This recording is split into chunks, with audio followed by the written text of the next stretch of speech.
ഇവിടെ മൂസാ നബി അലൈഹി സ്വലാത്തു വസ്സലാമിന്റെ അവിടെ വെച്ചിട്ട് സാഹിറുകൾ കാണിച്ചതിനെയും പ്രവാചക തിരുമേനി സല്ലല്ലാഹു അലൈഹി വസല്ലമയ്ക്ക് സംഭവിച്ച സിഹിറിനെയും ഒത്തൊരുമിച്ച് കൂട്ടിയിണക്കി കൊണ്ടുപോയി രക്ഷപ്പെടാനുള്ള പഴുത് ശരിയല്ല. കാരണം മൂസാ നബി അലൈഹി സ്വലാത്തു വസ്സലാമിന്റെ മുന്നിൽ കാണുന്ന കാര്യം അദ്ദേഹം പേടിച്ചത്. അദ്ദേഹം ഒരു മനുഷ്യനാണ്, സ്വാഭാവികമായിട്ടും പാമ്പിനെ കണ്ടാൽ പേടിക്കും. അദ്ദേഹത്തിന് മാജിക് അറിയില്ല. അതുപോലെ ഏതെങ്കിലും ഒരു വീട്ടിലോ അല്ലെങ്കിൽ ദൂരസ്ഥലത്ത് ഇരുന്നുകൊണ്ട് ഒരാൾ ചെയ്യുന്ന പണിയാണ് ഇവിടെ പ്രവാചകന്റെ സിഹിർ. നമ്മൾ മനസ്സിലാക്കണം, രണ്ടും വ്യത്യാസമുണ്ട്. ഇത് മുമ്പ് ശംസീദ് പാലത്ത് ഓടിച്ചിട്ട് കുത്തുന്നത് അത് തെറ്റോ എന്ന് ചോദിക്കും പോലെ ആയിപ്പോയി. ഭൗതികമായ രീതിയിൽ പ്രവാചകൻ സല്ലല്ലാഹു അലൈഹി വസല്ലമയുടെ മുമ്പിൽ വെച്ചല്ല സാഹിർ മാരണം ചെയ്തത്.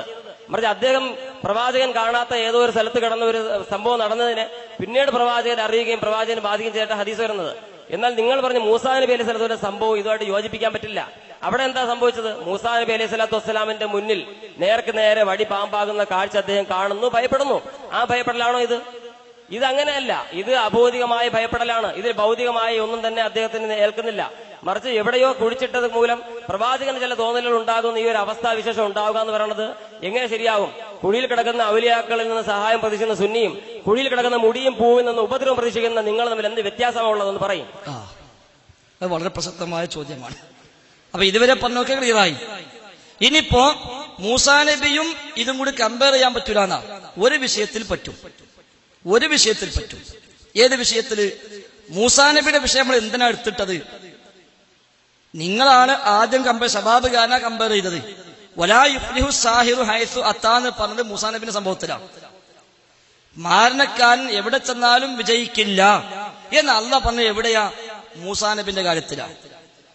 ആ ആയത്ത് ഈ ഹദീസിന് എതിരെ നിങ്ങണ്ടാ കൊണ്ടുവന്നത്. അതിനും ഫിറ്റാണ്, കുഴപ്പമൊന്നുമില്ല, എതിരല്ല, നമുക്ക് മനസ്സിലാകുന്നുണ്ട്. പക്ഷെ മാരണക്കാരൻ സാഹിർ എവിടെ ചെന്നാലും വിജയിക്കില്ല എന്ന് പറഞ്ഞ അവിടെ തന്നെ അള്ളാഹ് എന്ത് പറഞ്ഞു? ആ സാഹിർ വടിയും കയറും ഇട്ടപ്പോ മൂസാ നബിക്ക് തോന്നി ഇത് പാമ്പായിട്ടുണ്ട്. യഥാർത്ഥത്തിൽ പാമ്പായിട്ടില്ലല്ലോ, നേക്കുന്നതിന് പാമ്പായിട്ടില്ല, വടി പാമ്പായിട്ടില്ല. അത് വടി തന്നെയാണ്, പാമ്പായി മാറിയിട്ടില്ല. പിന്നെ യുഖയ്യലു ഇലൈഹി മിൻ സിഹ്രിഹിം, അവരുടെ സിഹിർ മുഖേന മൂസാ നബിക്ക് തോന്നി ഇത് പാമ്പായി. എന്നാ സാഹിർ വിജയിക്കൂല. ഈ തോന്നിപ്പിക്കുക എന്ന പണിയിൽ സാഹിർ വിജയിച്ചല്ലോ. നേക്കുന്നതിനെ കണ്ടില്ല നല്ല പ്രശ്നം. ആയിക്കോട്ടെ, ഞാൻ ഇപ്പൊ നിങ്ങൾക്കെതിരെ ഒരാള് ഇപ്പൊ വന്ന് ആക്രമിക്കാൻ വന്നു, നിങ്ങൾ പേടിക്കും. നിങ്ങളോട് പറയാ അപ്പുറത്ത് ഇന്ന ടൗണിൽ ഇന്ന ലോഡ്ജിൽ 4 ആൾ നിങ്ങൾക്കെതിരെ മീറ്റിംഗ് കൂടിയിട്ടുണ്ട്, നിങ്ങൾ അപായപ്പെടുത്താൻ, പേടിക്കൂലേ? മുന്നിൽ കാണില്ല, ഞാൻ പേടിക്കൂല എന്ന് പറയോ? ഇല്ലല്ലോ.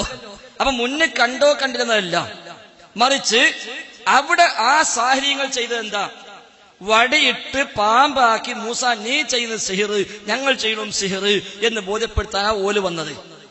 അതിന് ഒരു കയറിട്ടു, വടിയിട്ടു.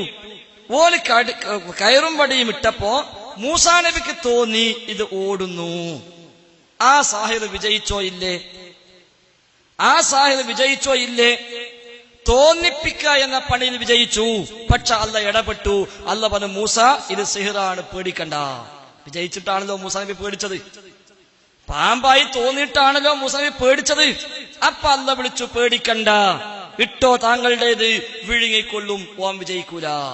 അപ്പൊ തോറ്റു. ലബീദ് ബിൻ അസ്സം നിർവാൺ കിണറ്റിൽ കൊണ്ടുപോയി സിഹിർ ചെയ്ത സാധനം നിക്ഷേപിച്ചു. മുഹമ്മദ് നബിക്ക് തോന്നി ചില തോന്നലുകൾ. അള്ളാഹ് ഇടപെട്ടു. അള്ളാഹ് മലക്കിനെ പറഞ്ഞയച്ചു. നബിയോട് പറഞ്ഞു, ഇതാ ഇന്ന സ്ഥലത്ത് ഇന്നാൾ ചെയ്തിട്ടുണ്ട്, പോയി എന്ത് ചെയ്യാ, നശിപ്പിക്കുക. സഹാബത്തിനെ പറഞ്ഞയച്ചു. നോക്കുമ്പോ സാധനം അവിടെ ഉണ്ട്. മലക്കൾ പറഞ്ഞ സംഗതി സത്യം. ചെന്നപ്പോ സാധനം അവിടെ ഉണ്ട്. പുറത്തെടുക്കേണ്ട തീരുമാനിച്ചു. അങ്ങോട്ട് തന്നെ ഇട്ടു. കിണർ മൂടിക്കളഞ്ഞു. സുഖമായി. ഓൻ വിജയിച്ചില്ല, ഓൻ തോറ്റു. ഇത് ഒന്ന് വൈരുദ്ധ്യമാണ്, മറ്റും വൈരുദ്ധ്യമാകണ്ടേ? അപ്പൊ ഇനി മുമ്പിൽ നേരെ കാണുകയാണെങ്കിൽ സിഹിറിന് യാഥാർത്ഥ്യമുണ്ട് എന്നാണോ ഇപ്പൊ അർത്ഥം? ഇനിയിപ്പോ അതാണ് പ്രശ്നമുള്ളത്. മുന്നിൽ കണ്ടില്ല. അപ്പൊ മുന്നിലാണെങ്കിൽ സിഹിറിന് യാഥാർത്ഥ്യമുണ്ട്, മുന്നിൽ അല്ലെങ്കിൽ യാഥാർത്ഥ്യമില്ല എന്നല്ലേ അതിനുള്ളൂ. കേക്കി ഏതായാലും 2 മണി കേക്ക് അങ്ങോട്ടും ഇങ്ങോട്ടൊക്കെ. അപ്പൊ മുന്നിൽ കണ്ടാൽ യാഥാർത്ഥ്യമുണ്ട്, അപ്പൊ പേടിച്ചാലും പ്രശ്നമൊന്നുമില്ല. കാണുന്നില്ലെങ്കിലോ അത് പേടിച്ചാൽ പ്രശ്നം തന്നെയാണ്. എന്നാണെങ്കിൽ അതെന്താ സുലാണ്?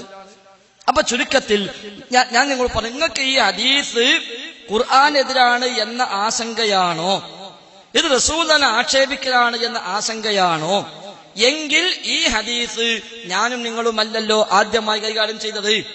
നിങ്ങളാണ് ഈ കാലം വരെ സ്വഹീഹ് ബുഖാരിയിൽ ആ ഹദീസ് കണ്ടിട്ടില്ല എന്ന് പറഞ്ഞു. ഞാൻ ആ സാധനം കണ്ടിട്ടുണ്ട്. ആ ഹദീസിന് ലോകത്ത് ഒരുപാട് പണ്ഡിതന്മാർ നൽകിയ വ്യാഖ്യാനങ്ങൾ വായിക്കാൻ അവസരമുണ്ടായിട്ടുണ്ട്.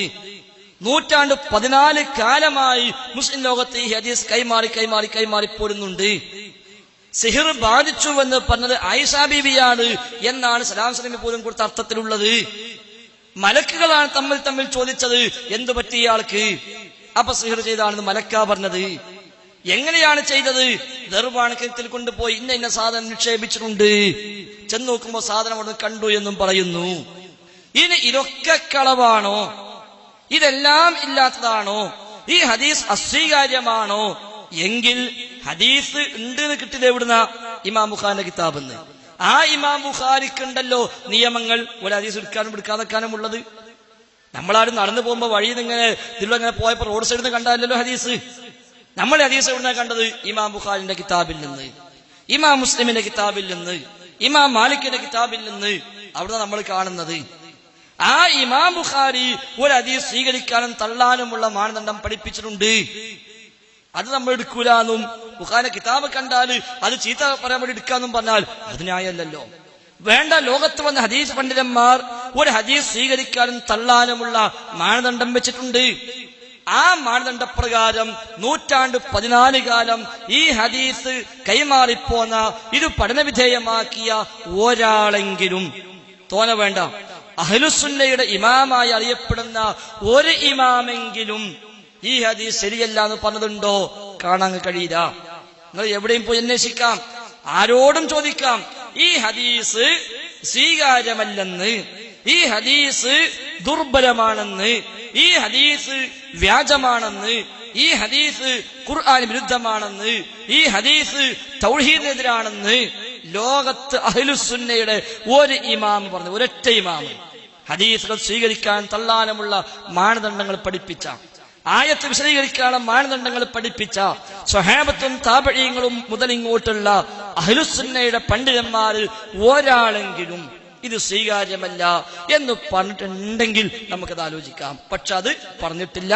അതുകൊണ്ട് സൗകര്യമുണ്ടെങ്കിൽ താങ്കൾ എന്ത് ചെയ്യാം, ഇനിയുള്ള ദിവസങ്ങളിൽ അത്തരം ഒരു അന്വേഷണത്തിന് താങ്കൾ തയ്യാറാകണം എന്ന് സ്നേഹബുദ്ധ്യ ഓർമ്മപ്പെടുത്തുകയാണ്.